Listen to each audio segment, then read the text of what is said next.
Bom dia se dia, boa tarde se tarde, boa noite se noite. Meu nome é Pedro Luz e a videoaula de hoje é sobre química, mais especificamente sobre a nomenclatura de cadeias carbônicas, que é um assunto que pega muita gente porque ele é bastante confuso, ele tem vários detalhezinhos que você tem que saber.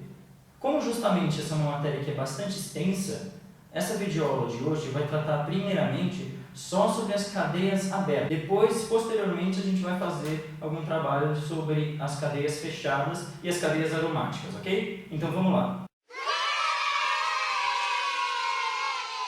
Bem, para fazer o estudo da nomenclatura das cadeias carbônicas, a gente vai usar nessa videoaula exercícios representativos que vão dar uma ideia para a gente daqueles casos específicos que são os que mais causam dúvidas e erros em provas e várias avaliações. Então vamos começar com um exercício mais simples, ok? Eu tenho aqui uma cadeia carbônica qualquer que está na sua fórmula estrutural condensada e eu quero dar um nome para ela. A primeira coisa que eu for fazer, e eu tenho que ir pensando passo a passo, é identificar se essa cadeia é um alcano, é um alqueno, um alquino, um dieno ou etc.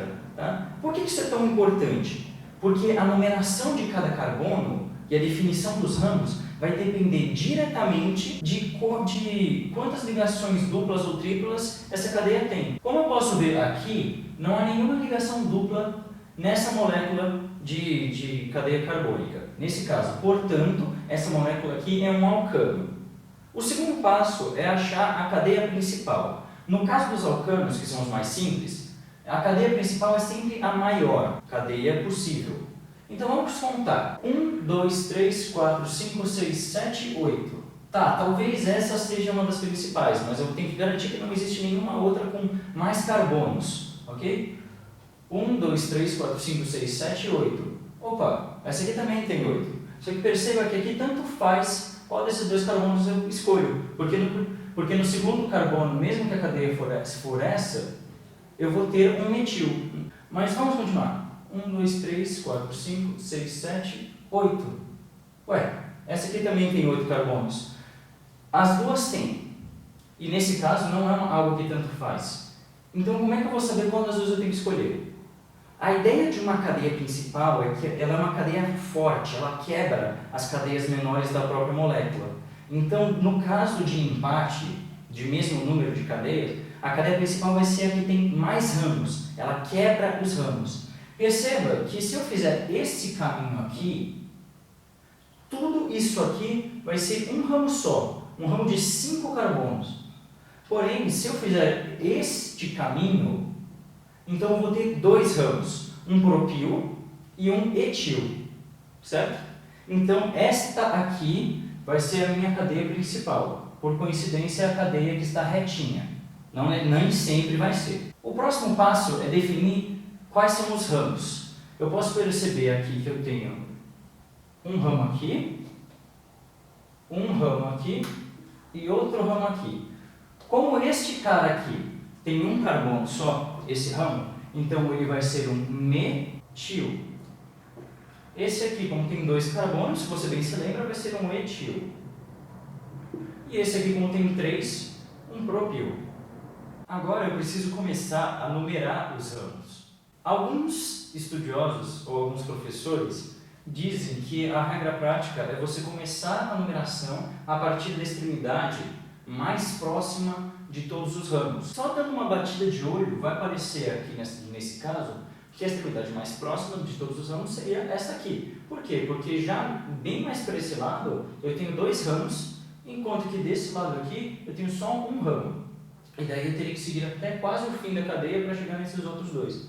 Só que isso pode enganar. A regra, na verdade, chamada de regra dos menores números, ela tem uma definição específica, que é a seguinte: se eu começar a numerar a partir daqui, neste sentido, ou seja, 1, 2, 3, 4, etc., eu vou ter que o metil está no segundo carbono, então eu escrevo 2, o propil vai estar no quinto carbono, 5, e o etil vai estar no sexto carbono, 6.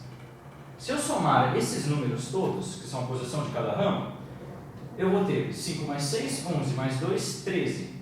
Até aí tudo bem.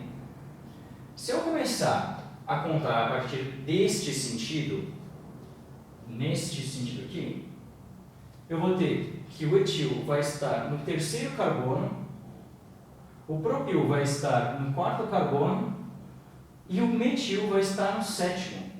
Se eu somar esses números, eu vou ter 3 mais 4, 7, mais 7, 14. Então, apesar desta aqui parecer a extremidade certa, ela não é, porque esta aqui tem um número menor. É a regra dos menores números. Então, este número 13, como é menor do que 14, me indica que eu vou ter que começar a numerar a partir deste sentido. Então, nesse meu desenho, o que vai acontecer? Este vai ser meu carbono 1, esse aqui meu carbono 2, esse 3, 4, 5, etc. O meu propil vai estar então no quinto carbono e o meu etil no sexto. Muito bem. Agora eu consigo perceber então que eu tenho um 2-metil, um 5-propil e um 6-etil. É só preciso agora juntar tudo num nome só. Como é que eu vou formar esse nome? Primeiro eu tenho que pensar em qual que é o nome da cadeia principal. Se ela tem 1, 2, 3, 4, 5, 6, 7, 8 carbonos, então ela é um octano. Por que ano? Pelo simples fato de ela ser um alcano, já que ela só tem ligações simples. Se ela tivesse uma ligação dupla, fosse um alceno, então ela seria um octeno, ok? Então vamos lá, o fim do nome vai ser octano. Já o início vai ser o nome de cada ramo. Preste atenção nesse momento. Tem muita gente que vai pensar em falar vai ser um 2-metil, um 5-propil e um 6-etil. Mas na verdade, no caso do nome, eu tenho que começar em ordem alfabética. O que vem primeiro, M, P ou E? E. Então eu vou começar o nome por 6-etil, depois vai vir o metil, um 2-metil, e por fim, claro, o 5-propil. Então, esta cadeia eu posso chamar de 6-etil, 2-metil e 5-propil octano. Eu posso ou não colocar um hífen nesse ponto, mas eu posso também deixar tudo junto, ok? E esse é o nome dessa cadeia. Bom, vamos para o nosso próximo exercício. Novamente se trata de um alcano, só que dessa vez não tem dúvida. A cadeia principal é essa aqui, que tem 9 carbonos, portanto se chama um nonano. Vamos começar a numerar então, que é o próximo passo. Se eu começar a contagem neste sentido, eu vou ter um ramo no terceiro carbono, um no quarto, um no quinto, um no sexto, né? Porque 1, 2, 3, 4, 5, 6, e um no sétimo carbono. Depois eu faço essa soma, ok? Agora, se eu começar pelo outro lado, vamos ver a soma que vai dar. 1, 2, 3. Um ramo no terceiro carbono. 4. Um ramo no quarto carbono. Um ramo no sexto carbono. E outro ramo no sétimo. Empatou. Porque 3, 3, 4, 4, 6, 6, 7, 7. O que eu vou fazer agora? A regra diz que, no caso de empate, eu tenho que pensar na ordem alfabética. Eu vou começar pelo primeiro ramo de cada um dos sentidos. Se eu começar por este sentido, o meu primeiro ramo vai ser um metil, que começa com M. Se eu começar por este sentido, o meu primeiro ramo vai ser também um metil, começa com M. Se a regra diz para eu escolher agora em ordem alfabética, e os dois são M, de novo, eu tô com a cuca quebrada agora. O que eu vou fazer? Eu pulo para o próximo ramo de cada uma das cadeias. Se eu for fazer a cadeia nesse sentido, o meu próximo ramo vai ser um etil. Se eu for por este sentido, o meu próximo ramo vai ser um metil. Então perceba, os primeiros ramos empataram porque os dois são N.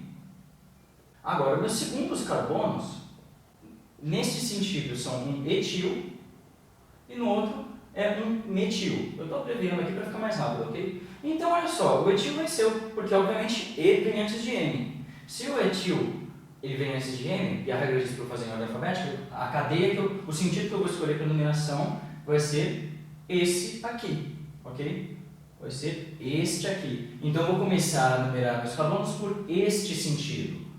1, 2, 3, 4, 5, 6, 7, 8, 9. Eu escolhi só assinalar esses números porque são onde estão meus nomes, ok? Tá bom. Eu vou ter, então, um 3-metil, um 6-metil, um 7-metil e um 4-etil.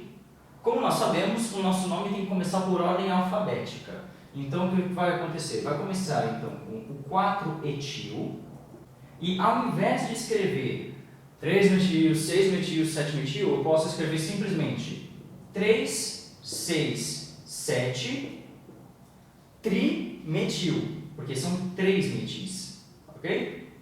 Um cara que estiver lendo esse nome, o que ele vai perceber? Que vão ter 3 metis, um na posição 3, um na 6 e um na 7, tudo bem? E por fim, o nome da cadeia, que é um nonano. Esse é o nome da nossa cadeia carbônica.